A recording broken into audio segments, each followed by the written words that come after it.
الله الرحمن الرحیم. نن په 30 تاریخ باندې د زیارت په ورځ باندې د دیرپاین او دیربالا قومي جرګه کېناسته او د ټولې ضلعې په امن و امان باندې سره حاصل او تفصیلي خبرې وکړې. جرګه دې خبرې ته ورسېده چې موجوده چې کومه شخړه ده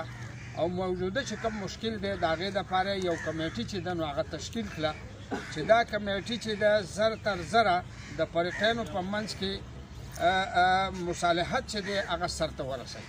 وقتي طور د امن و امان د قایم ساتلو دپاره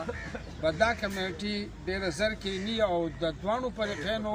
په خلاف موجوده چې څنګه زر نه زر امن راتلی شي هغوی ته به خپل هدایات واورئ. دې جرګې چې دی د نورو خبرو نه علاوه په دې خبره باندې هم بحث وکړو چې په پبلک مقاماتو باندې به هیڅ چاته اجازت نه وي چې هغه په هغې کې خپل دشمن نشانه جوړ کړي او پایر پرې وکړي. مثلا چې دی په ترانسپورټ پبلک ترانسپورټ کې په دې باندې به څوک په خپل دشمن ډز نشي کولی. دارنګې په د کیل په میدان کې د جنازګاه د جومات او عیدګاه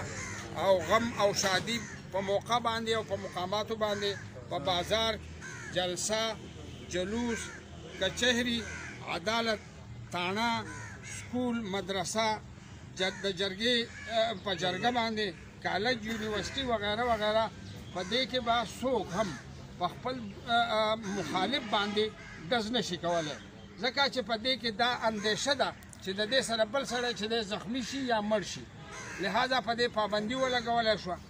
او چې کم سړی داسې عمل وکړي نو د هغه خلاف چې دی به ټول قوم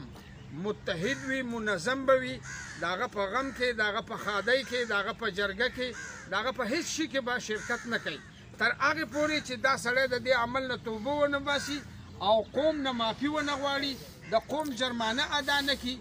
او پلپور چې دا کمیټۍ بیا د دې په باره کې څه فیصلې وکړي هغه فیصلې چې دی هغه به بیا د هغې نه بعد اعلان کړو. اوس فلحال چې دی دا یو فلحال داسې ده چې د هغه سړي سره به د وقوع نه بعد سوشل بایکاټ وي د هغه سره به څه تعلق نه ساتلی شي. واخر دعوانا الحمدلله رب العالمین. مولانا صاحب دا دویم اجلاس په کله دا بل اجلاس چې دی په 26 تاریخ په وي. ښه جي 26 تاریخ